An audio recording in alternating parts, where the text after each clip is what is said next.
मैदान को कोहरे ने और पहाड़ों को बर्फ ने ढक लिया है। उत्तर से दक्षिण और पूरब से पश्चिम तक ठंड ने पूरे देश को अपनी गिरफ्त में ले लिया है। सर्द हवाएं, शीतलहर और घना कोहरा मिलाकर आम जनजीवन की रफ्तार को थाम चुके हैं। ऐसे में सवाल यही है कि मैदानों से लेकर पहाड़ों तक मौसम का मिजाज कैसा रहने वाला है और आपके शहर में आने वाले घंटों और दिनों में ठंड कितनी सताएगी। पूरा हाल जानने के लिए बस इस वीडियो को आपको अंत तक देखना है।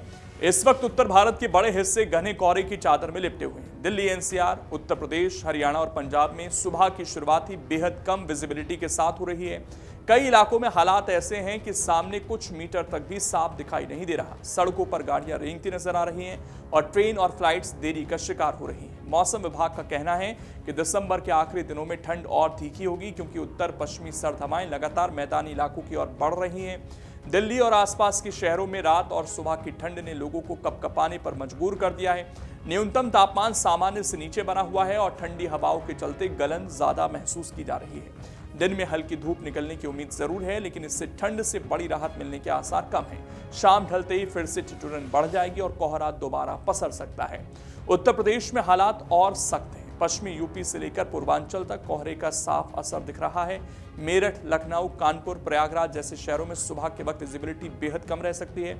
मौसम विभाग ने कई जिलों के लिए शीत दिवस और शीतलहर की चेतावनी दी है। जानकारों के मुताबिक अगले कुछ दिनों तक ठंड से राहत की उम्मीद नहीं है और नए साल की शुरुआत भी सर्द माहौल में होगी। अब रुक करते हैं पहाड़ों का। यहाँ पर हालात कैसे हैं आपको बताते हैं। जम्मू कश्मीर, हिमाचल प्रदेश और उत्तराखंड के ऊंचाई वाले इलाकों में बर्फबारी जारी है। कश्मीर घाटी में ठंड ने फिर से जोर पकड़ लिया है। कई इलाकों में तापमान शून्य से नीचे चला गया है। श्रीनगर, सोनमर्ग और गुलमर्ग जैसे इलाकों में सर्दी अपने चरम पर है। विशेषज्ञों के मुताबिक साफ आसमान के कारण रात के तापमान में तेज गिरावट हो रही है, जिससे ठंड और बढ़ रही है। हिमाचल प्रदेश में भी मौसम करवट लेता दिख रहा है। शिमला, मनाली और ऊंचे पर्वतीय क्षेत्रों में हल्की बर्फबारी की संभावना जताई गई है। निचले इलाकों में कोहरे का असर बना हुआ है और कई जिलों के लिए अलर्ट जारी किया गया है। पहाड़ों पर जाने वाले पर्यटकों को मौसम की स्थिति देखकर ही यात्रा करने की सलाह दी जा रही है। पूर्वी भारत में भी ठंड का असर कम नहीं है। पश्चिम बंगाल के पहाड़ी इलाके, खासकर दार्जिलिंग में तापमान तेजी से गिरा है। ठंडी हवाओं के साथ सुबह और रात की सर्दी लोगों को घरों में रहने पर मजबूर कर रही है।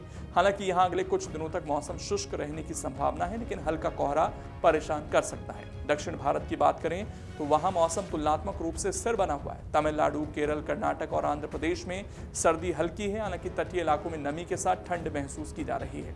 कोहरे और ठंड का असर सिर्फ रोजमर्रा की जिंदगी पर नहीं, बल्कि यातायात पर भी असर दिखा रहा है। कई हवाई अड्डों पर उड़ानें प्रभावित हुई हैं और ट्रेन घंटों देरी से चल रही हैं। मौसम विभाग और प्रशासन लगातार अपील कर रहा है कि कोहरे में वाहन चलाते समय सावधानी बरतें, स्पीड कम रखें और जरूरत न होने पर ही अगर जरूरत नहीं है तो सुबह शाम की यात्रा टालें। कुल मिलाकर तस्वीर साफ है। मैदानों में कोहरा लोगों की रफ्तार रोक रहा है। पहाड़ों पर बर्फ सर्दी की मार और तेज कर रही है और आने वाले दिन राहत मिलती नहीं दिख रही। ऐसे में सावधानी रखें, गर्म कपड़े पहनें और अपना बचाव इस ठंड से सुनिश्चित करें। अगर आप ये वीडियो YouTube पर देख रहे हैं तो हमारे चैनल को सब्सक्राइब कर बेल आइकन दबाएं और Facebook पर देख रहे हैं तो हमारे पेज को लाइक करें।